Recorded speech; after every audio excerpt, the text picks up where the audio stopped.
Let's begin with security matters. Bandits have abducted about 43 persons, mostly women and children, from the Kakidawa ward in the Gidan Goga district of Maradun local government area, Zamfara state. The incident occurred at around 2 a.m. on Sunday. It was gathered that the heavily armed attackers stormed the village, firing sporadically and forcing residents, especially men, to flee into the bush. A source said women and children unable to escape were taken at gunpoint, adding that the head count of the abducted was conducted the following day, Monday. Locals said the bandits had not contacted any of the affected families to discuss ransom demands. And now to update on the Dele Farotimi trial. Embattled human rights lawyer Dele Farotimi, who is standing trial in an Ekiti magistrate court for allegedly defaming Chief Afe Babalola, may be facing a longer road to freedom than anticipated. Earlier today, his bail request was denied, with the ruling for the bail application shifted yet again to 20th December 2024. Farotimi's counsel applied for the bail, noting that the alleged offenses were bailable and that his client was of a known address, being a lawyer of 25 years of unblemished record. But counsel to Afe Babalola objected to the bail application. He urged that the applicant did not merit the bail and the application was incomplete, and because it was filed by litigation clerk. Meanwhile, former Labour Party presidential candidate Peter Obi has visited renowned legal luminary Afe Babalola San in Ado-Ekiti, Ekiti State, to discuss the plight of the detained human rights lawyer Dele Farotimi. Obi pleaded with Babalola to reconsider his position after Babalola's petition led to Farotimi's arrest, sparking public criticism. Now, on Monday, a court granted Farotimi bail set at 50 million naira and a surety in the same amount. Obi's visits included discussions with Babalola at his office within Afe Babalola University and a private meeting with Farotimi at the Ekiti State Prison, where he expressed solidarity and explored possible resolutions. The visit, shared by activist Moses Paul on social media, reflects Obi's ongoing efforts to mediate between the two lawyers. In a related development, human rights activist and former AAC presidential candidate Omoyele Sowore has condemned Labour Party presidential candidate Peter Obi for his visit to legal expert Afe Babalola San. Now, this follows Obi's closed-door meeting with Babalola and his visit to Ekiti, where he also met detained activist Dele Farotimi. Now, he took to his X handle and criticized those who visited Babalola to beg him over Farotimi's unjust detention, accusing Obi's delegation of undermining the fight against judicial corruption. He compared Obi's action to forcing Rosa Parks to the back of the bus during the U.S. civil rights movement. Sowore also demanded Farotimi's immediate release using the hashtag #FreeDeleRotimi Away from that, the Federal Capital Territory High Court on Tuesday refused to grant a bail application filed by the former governor of Kogi State, Yahaya Bello, saying it was filed prematurely. Now, Justice Marian Anine, who, while delivering the ruling, said having been filed when the first defendant was neither in custody nor before the court, the instant application was incomplete. The former governor is standing trial alongside with two others in an alleged 110 billion naira money laundering charge brought against him by the Economic and Financial Crimes Commission. In opposing the bail request, the prosecution counsel argued that the instant application was grossly incompetent, having been filed before arraignment.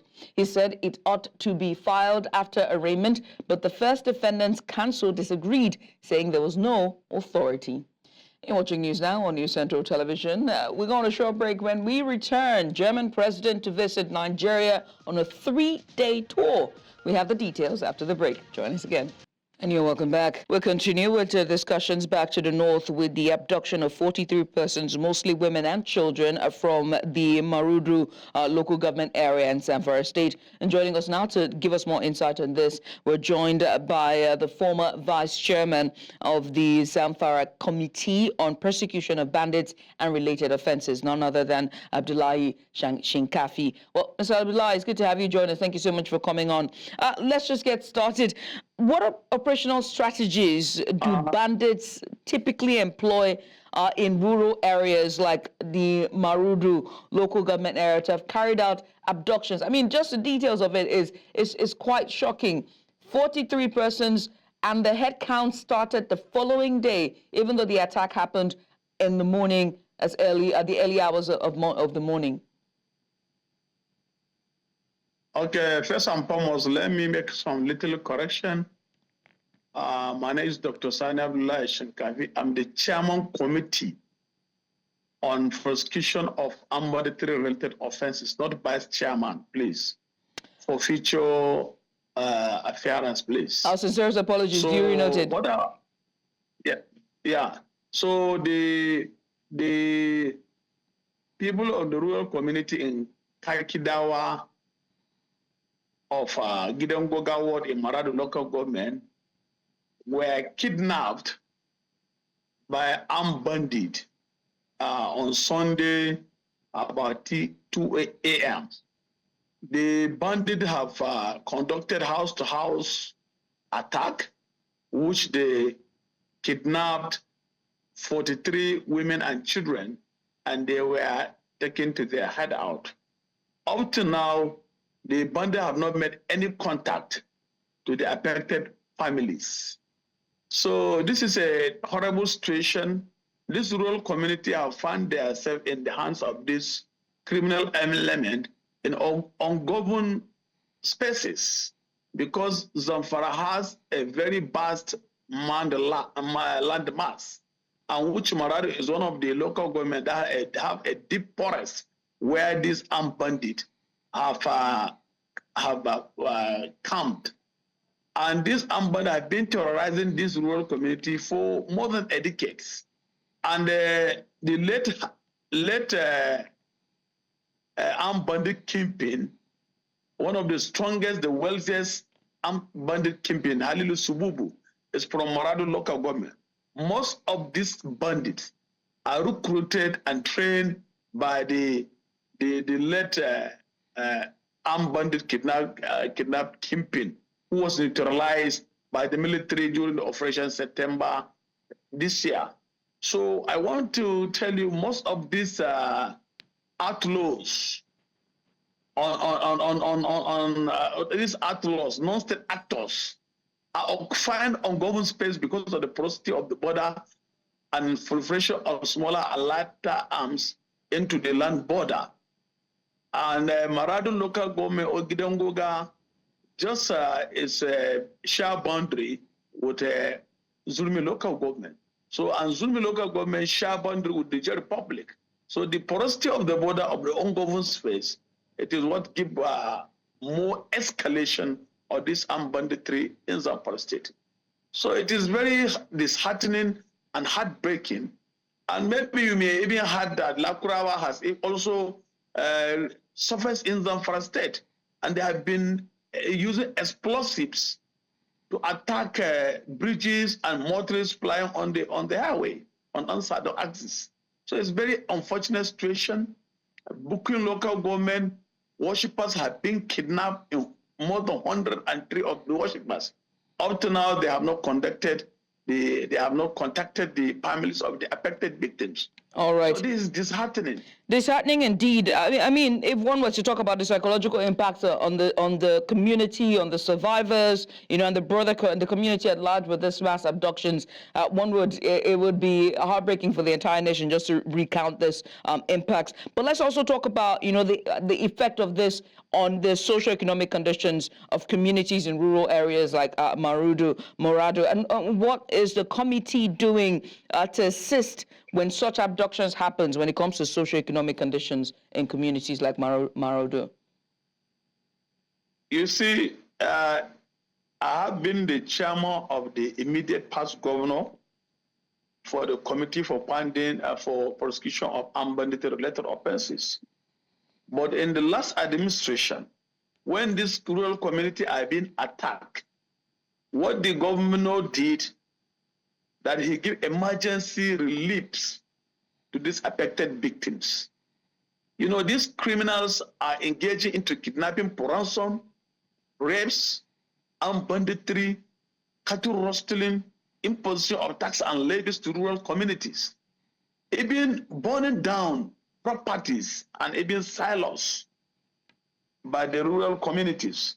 So what the government usually do, they give an emergency relief to these affected communities. So this is what the government did. But in terms of negotiation with the bandit, even this present administration doesn't negotiate ransom with the bandit, because negotiating ransom with the bandit is sustaining the armed banditry in Zamfara state. So this is a great challenge to the just recently confirmed Chief of Army Staff. He has to work in synergy with sister agencies to fight this menace in Zamfara state.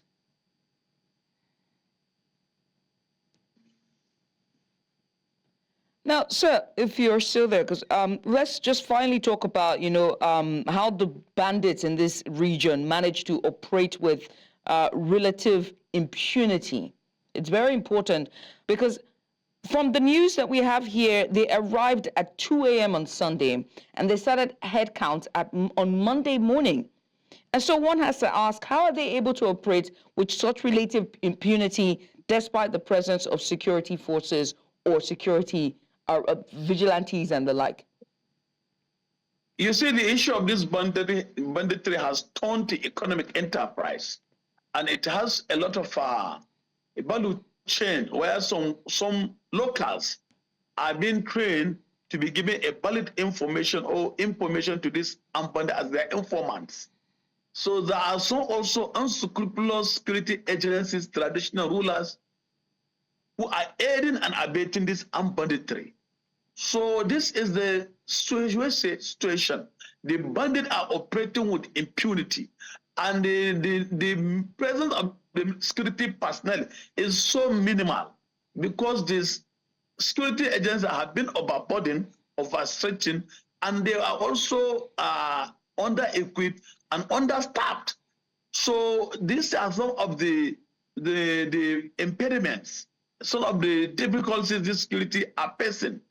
With all the deployment of the security personnel in Zamfara state, the ungoverned spaces are very large. Zamfara has a very big land mass, and for the security to curtail all this fight, there is need for more deployment of the security agencies. This is the truth of the matter. And they put together all the security, including police, civil defense, army. Put together, they are not up to 5,000 or 4 to 5,000. And the ungoverned space is very large, very vast. And you see, Zulmi Lok Zamfara has some communities that share border with Niger Republic. Shinkabi local government share border with Niger Republic. Zulmi local government share border with Niger Republic. So a proximity of the border and ungoverned space where these non-state actors operate, it can easily smuggle arms and ammunition into Zamfara state and into Katsina state, into Sokoto state, into Kebbi state.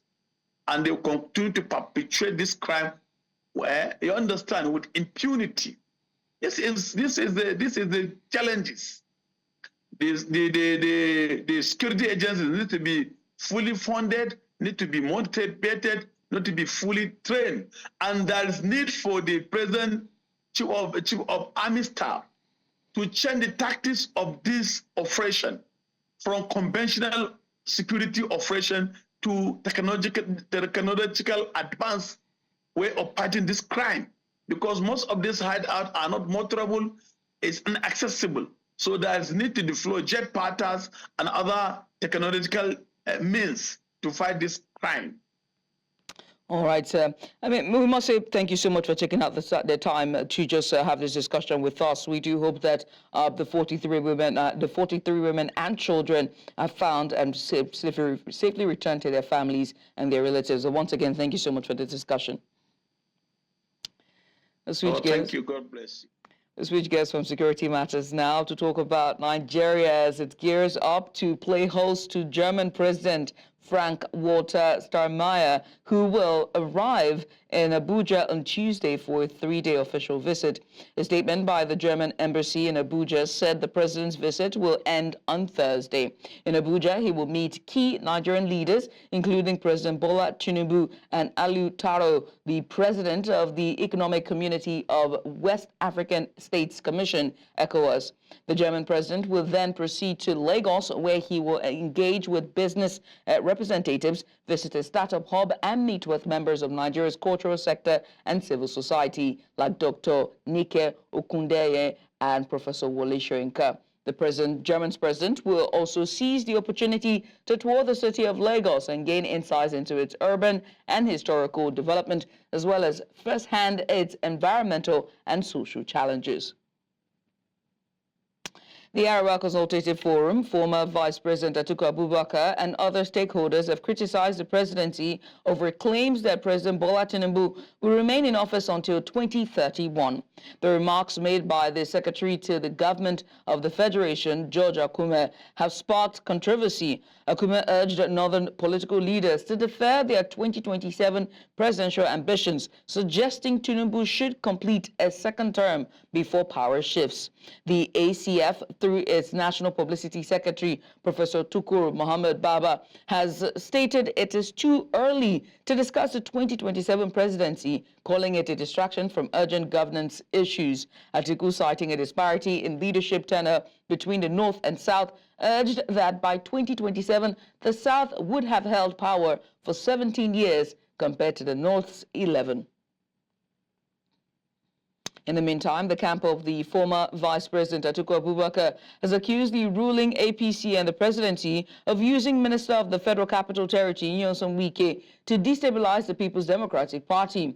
Atiku's media aide, Paul Ibe, made the allegation, claiming the APC has turned the PDP into a playground to escalate its internal crisis and weaken opposition parties. Reacting to the claim, APC National Publicity Secretary Director Bala Ibrahim questioned why Wike, who is still a PDP member, would be used to damage his own party.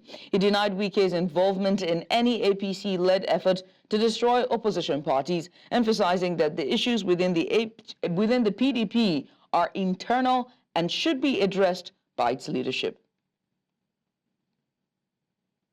And now to Ondo State, where the People's Democratic Party candidate in the Movement 16 Ondo State governorship election, November 16 Ondo State governorship election, Mr. Agbola Ajayi, has filed a petition at the Ondo State Election Petition Tribunal contesting the victory of Governor Lucky Ayedatiwa. Ajayi announced the move during a press briefing at the PDP Secretariat in Akure, the state capital, on Monday.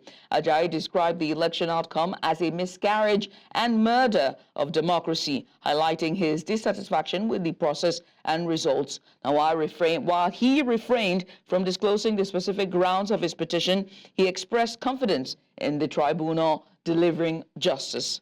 The Independent National Electoral Commission, INEC, declared Governor Ayedatiwa of the All Progressives Congress, APC, as the winner of the election with a total of 366,781 votes. That's 366,000, 781 votes compared to Ajayi's 117,845 votes. Activists have called for a joint effort in ensuring fight against gender-based violence is not relegated until everyone does their bit for the safety of women. As part of activities marking the 2024 16 Days of Activism, attention is drawn towards causes and way out of women living with the effects of violence of all sorts. Correspondent Chizoba Anyowe shares more with us in this report. Take a look.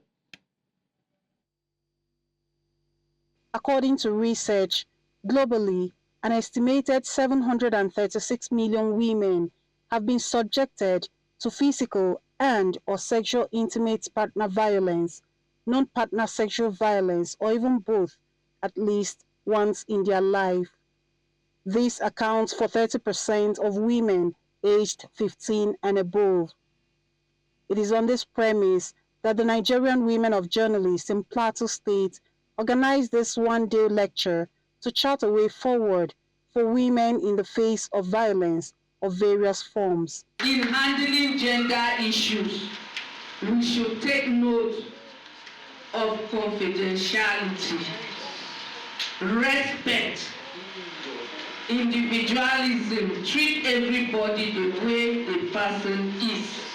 This annual event is a significant moment in our collective effort to amplify the voices of survivors, challenge harmful gender stereotypes, and advocate for a free society from violence and discrimination. The fact that we have to wait for the end of the year, take up 16 days to talk about an issue that affects us is a problem.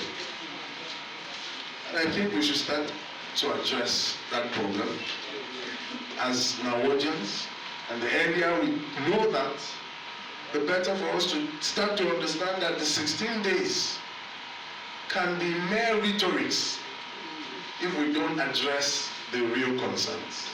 This was also the tone of a sensitization campaign by the Jemilu's Aid and Relief Initiative in partnership with Like Minds Community Development Initiative to unite in order to end violence against women and girls. We have set up some structures as regards those that have been involved in this violence, and then we have also seen where we can conduct therapies, PSS sections on these people, and then to reduce the trauma and then move on. Even in this community where you discover through gender-based violence, a lot of people had lost their life, a lot of people are incapacitated and all that. So it's a very good awareness that if such kind of campaigns would be encouraged, I believe there will be a lot of change.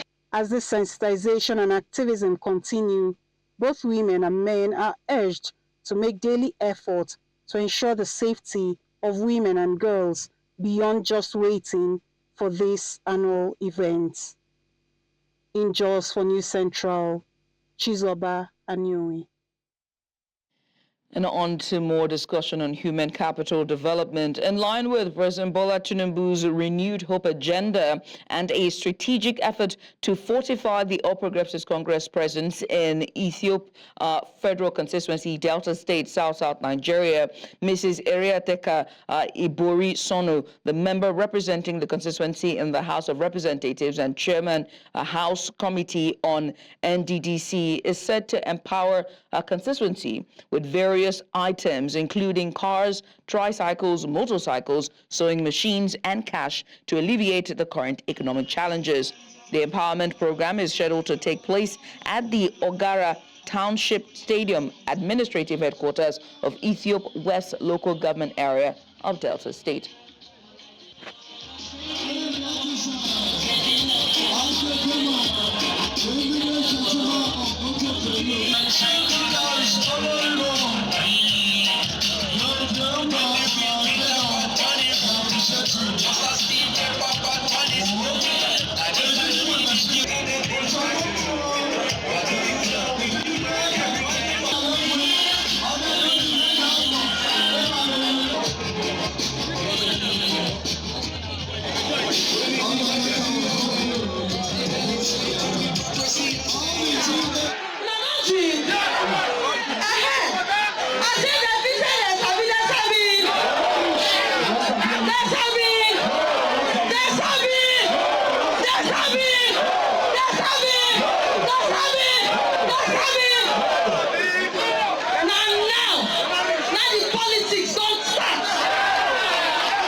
My spirit was APC.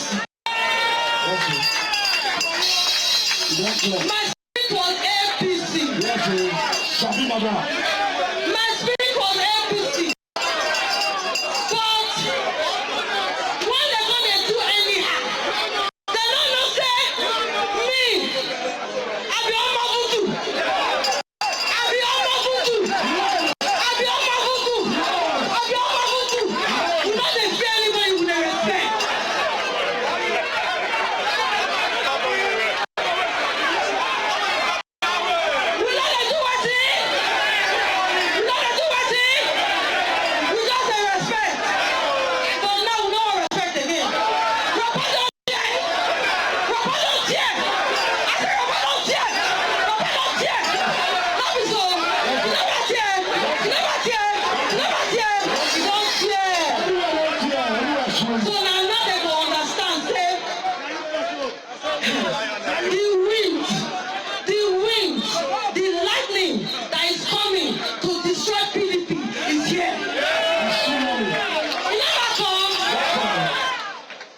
Now today we bury them.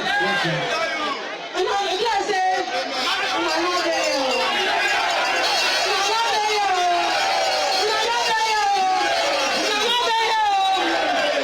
I say, we don't come bury who? We don't come bury who? We don't come bury who?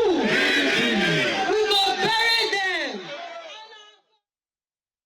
You're watching news now on News Central Television. We go on a short break. When we come back, we look at the alleged rape investigation, and this time is the case of Folakemi. After the break.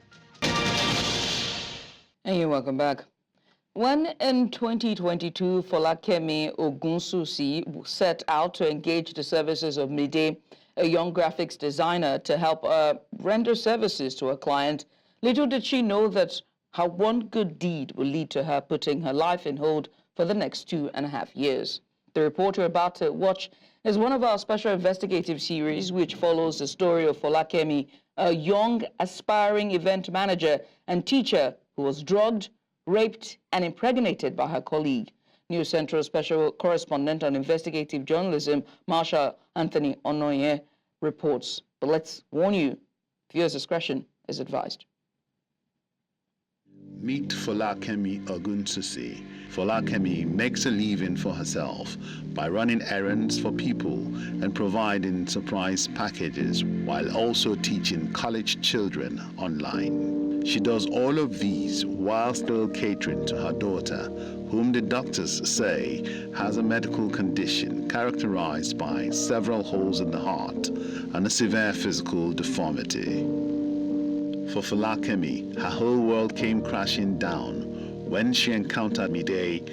Mide will later turn out to rape and impregnate Folakemi.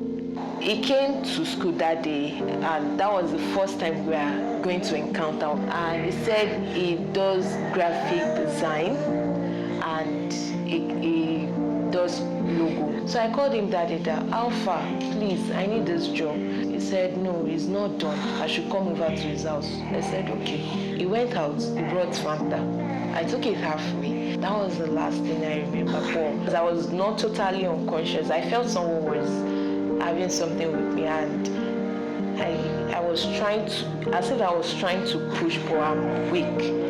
In the morning, I was not like, did they make advance at me, or did anything happen? I called him, he denied it. He was telling me maybe I'm not thinking it, that nothing happened. He said nothing happened. A month later, I found that I was pregnant. I told him that, see, I'm pregnant too. He said, go and do what your mates are doing. I was like, what am I mate doing? I don't know. Get rid of the child. I'm not responsible. In an attempt to get rid of the unwanted pregnancy, only to be left with a botched or incomplete abortion. The result, this baby with multiple holes in the heart and several severe physical deformities, leading to the inability to walk, talk, and breathe properly. The day I gave birth to this child, they called him and he admitted that he did it, but they should apologize to me. Folakemi blames herself for her predicament. Well, at a point, I felt the abortion was partially responsible. After chatting with Folakemi, we tracked down Mide. You know Miss Folakemi? I know. We are friends, and actually as colleagues, and she's a female, I'm a male. And as a normal business partner, I don't know her motive based on me as colleague. And my motive based on her. We are adults, we are matured, and anything might come along with each other. As a colleague, based on colleague and work with each other. So with the action of work with each other, we actually work, deliver work to each other. Like she did my service in graphics line, I deliver it to her. I also do my service in cake she produced also, I deliver it to her. There are cases where maybe she has surprise to deliver. We walk around the team and get more team to join us. So I just deliver together. That's all you know about her? Is that all? You never had a relationship with her? I never had. You never had a relationship? What I just had with her is friend. And as friend is, anything can come up around each other. Anything like what? Did you sleep with her? Sir, I said that as friend, anything can come up. Oh, so that means you slept with her? Yes. My last word I dropped with her is, if I have done this, like if you are saying I am truly responsible for this, I am sorry. I am sorry. On Tuesday morning, 26th of November, only 4 days after our last visit to Falakemi's apartment, at exactly 10 minutes past 7 o'clock, we received a call from a frantic Falakemi. Her voice, buried under her cries, in between prayers and wailing, Falakemi managed to say that the baby was not responding and doctors were battling to resuscitate her. 18 minutes later, another call from Falakemi will reveal the confirmation of the death of baby Grace, Falakemi's baby.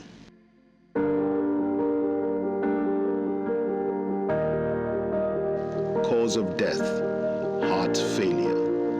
Time of death, 7:15 a.m. Age, 2 years, 7 months. In a collaborative effort with News Central TV and Olumide Omosibi of the Genesis Help Initiative, Mide was eventually arrested on 27th of November 2024 by police detectives from the Sexual and Gender-Based Violence Unit of the Lagos State Criminal Investigation Department, Banti. For Falakemi, one can rightly say her rape case leaves her with not just a scar, but the bitter experience of having to lose a baby after several traumatic years of battling a severe medical condition. With Mide now arrested, she hopes to find some justice for her rape and the death of her baby. Marshal Anthony Onoye for News Central.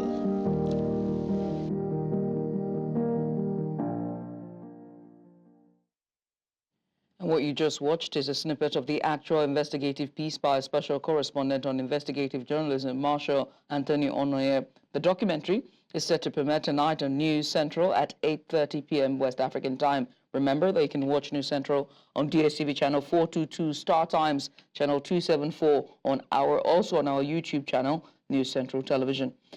Switch gears now. Let's go on a short break, shall we? When we come back, or better yet, let us tell you about Ghana, shall we? Ghana's President-elect John Mahama has pledged to form a government that reflects the aspirations of Ghanaians and work towards building a nation of their dreams, addressing supporters and party loyalists in Accra after being declared the winner of the 2024 presidential election. Mahama expressed gratitude for the trust placed in him and vowed to deliver on his promises. The Electoral Commission of Ghana announced that Mahama secured a decisive victory with 56% of the vote compared to Vice President Muhammadu Bawomia's 41%. The former president's victory marks a significant comeback, ending 8 years of rule of the new patriotic party NPP under President Nana Akufo-Addo. The journey is not going to be easy, my brothers and sisters, because the outgoing government has plunged our dear nation into an abyss. The United Kingdom's Minister for Development, Women and Equality's Right Honorable Annalise Dodds is on a work visit in Malawi from 9th to 11th December 2024.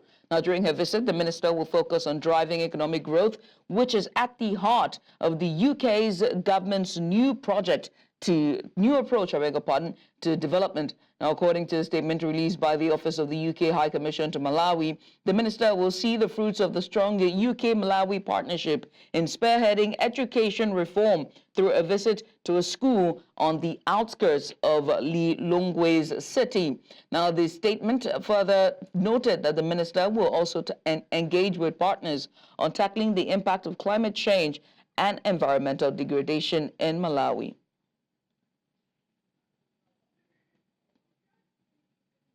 And joining us now to discuss this, we're joined by President of Economics Association of Malawi, Betha Bangara Chika Days. Thank you so much for joining us. We appreciate you for doing this, Betha. What specific opportunities for investment do you anticipate arising from the UK Minister of Development's visit? From the discussion, it seems Malawi is going to benefit more in terms of trade because from what we've heard, the minister is emphasizing that Malawi has failed to penetrate so much in the UK markets, probably because of issues like sanitary measures. But I think she noted that there are actually high demands for products that are coming from Malawi, especially, for example, dried fruits, legumes, and so on. But because Malawi has failed to penetrate into these UK markets, she is there to actually assist. And this is kind of, a win for Malawi because we struggle in terms of finding markets for our products. And this is, I think, something that we can celebrate on. There are issues like products, for example, dried fruits, dried mangoes, and also red beans, and so on and so forth. But I think we failed to push exports for these.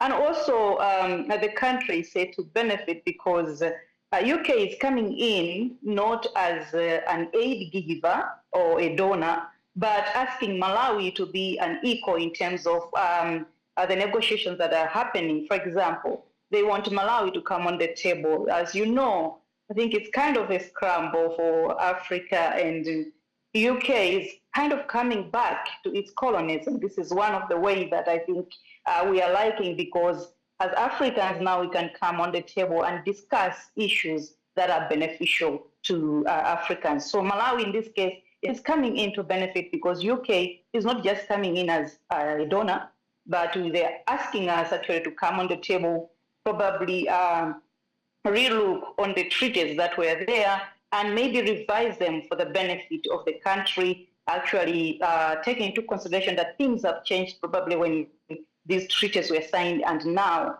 And so we can actually revise them and have them in the benefit of the country.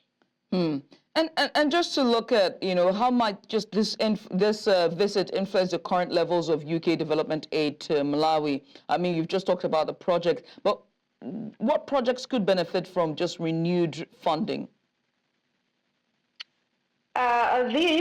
Because she talked a lot about trade. So we believe that trade-related developments should benefit because as a country, we are actually pushing for agriculture, tourism, and mining. And she also talked about cultural exchange. So we are bringing in, these things which maybe in Malawi, they are not contributing a lot, but we have seen them as big wins for the country in terms of maybe forex generation. And so issue of cultural tourism, issue of exchange are actually coming on the table. And these are some of the things that as a country we can benefit. But also the trade part is actually crucial for the country as Malawi, which has been struggling, especially in terms of foreign exchange, because we are not pushing enough exports. And when we see that there is an opportunity where markets can be opening for our products, I think we should see it as such a great opportunity for the country. Well, honestly, only time will tell. But Betha, many thanks for doing this with us. We appreciate you for coming on. Betha is the President of Economics Association of Malawi, speaking to us regarding the visit of the UK's Minister for Development, Women and Equalities. Once again, Betha, many thanks. Nigerian striker and 2013 AFCON winner Brown Ideye has joined 9-time Nigerian champions Eyimba until the end of 2024-2025 season. Sporting director of the Aba Giants and ex-international Ifeanyi Ekume confirmed this. The 36-year-old has been without a club since leaving Kuwait's side Al Yamak in 2022, but he's now set to stage a return to Nigeria's top flight, taking after former international teammates Ahmed Musa and Abdullahi Shehu, who are currently playing for Kano Pillars. The move will also mark the return of Ideye to the domestic scene 17 years after he left Ocean Boys in 2006. Ideye was on the verge of joining former league champions Rivers United in October, but the move fell through. And the Hungarian side, Veran Skravros, have completed the loan signing of Nabi Keita from Werder Bremen with an option to buy. The situation with Werder Bremen reached its breaking point in April 2024 when Keita refused to board the team bus after learning he would not be in the starting lineup in a Bundesliga clash against Bayern Leverkusen. This act of defiance resulted in an immediate suspension and a substantial fine reportedly exceeding 100,000 euros. The 29-year-old was spotted in the VIP section at a recent match featuring the Hungarian side, who are currently second in the Hungarian top flight, 4 points behind the leaders with a game in hand. And that's all at this hour, but before we go, let's take another look at some of the major stories. Bandits have abducted 43 women and children in Maradun local government area of Zamfara state. Dele Farotimi to remain in custody as court has denied his bail request till December 20th. And we also told you that President-elect John Mahama has assured Ghanaians he will deliver on his electoral promises. Now remember that you can watch News Central live on DSTV channel 422 or also on Star Times channel 274. You can find us on Avo TV or better yet, stream us live on YouTube. Many thanks for watching. I'm Judith Atimi. Bye for now.